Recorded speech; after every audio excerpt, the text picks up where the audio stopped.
চব্বিশের গণঅভ্যুত্থানের ঢেউ আপনারা জানেন, সেই ঢেউ ভারত হয়ে, পাকিস্তান হয়ে সমগ্র বিশ্বের নিপীড়িত মানুষের মনে আশা জাগিয়েছিল। সেই গণঅভ্যুত্থানের সকল শহীদের রক্তের শপথ যদি ভারত কিংবা আরো শক্তিশালী কোন দেশ বাংলাদেশের স্বাধীনতা এবং সার্বভৌমত্বের উপরে রক্তচক্ষু দেখায়, তখন আমরা আবার রুখে দাঁড়াবো। সংগ্রামী ভাই বোন বন্ধুগণ, প্রত্যেকের পরিচয় এক এবং অভিন্ন, এবং সেটা বাংলাদেশে। এখানে বারবার সংখ্যালঘু কার্ড খেয়ে চলবে না।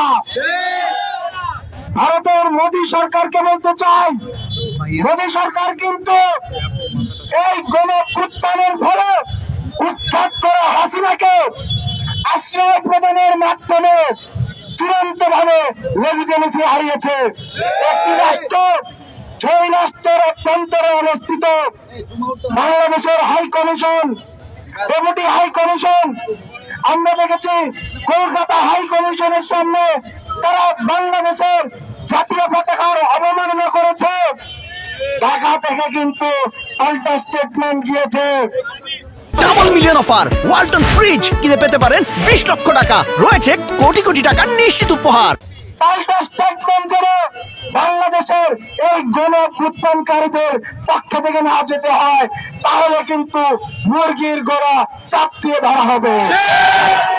সংগ্রামী ভাই বোন বন্ধুগণ, সংগ্রামী ভাই বোন বন্ধুগণ, আমাদের তরফ থেকে স্পষ্ট বার্তা, ভারতের বাংলাদেশিদের কখনোই সংখ্যালঘুদের নিরাপত্তা কিভাবে দেওয়া হয় সেটি শেখানো লাগবে না। আপনারা আপনাদের নিয়ে ভাবেন। আমরা ভারতের জন্মের ইতিহাস জানি, ভারতের পরবর্তী ইতিহাসও জানি। আমরা জানি হায়দ্রাবাদের ইতিহাস, আমরা জানি 2018 সালে কিভাবে কাশ্মীরে গণহত্যা চালানো হয়েছে। আমরা দেখেছি বছর খানেক আগে মণিপুরে কিভাবে সংখ্যালঘুদের উপরে গণহত্যা চালানো হয়েছে। আমরা দেখেছি কিভাবে বাবরি মসজিদ ভাঙা হয়েছে। আমরা বলতে চাই, বাংলাদেশ ঐতিহাসিক ভাবে দিল্লির দাসত্বের বাইরে। যখন দিল্লি সালতানাত চলত ভারতবর্ষে, তখন এই বাংলাদেশে স্বাধীনভাবে চলেছে। যখন ব্রিটিশ সাম্রাজ্যবাদ এই ভারতে এসেছে, তখন কিন্তু হাজী শরীয়তুল্লাহ দুদু মিয়া দাঁড়িয়ে গেছে। ফরাই যে আন্দোলন হয়েছে, কিন্তু বাসের কেল্লা নিয়ে নেমে পড়েছে।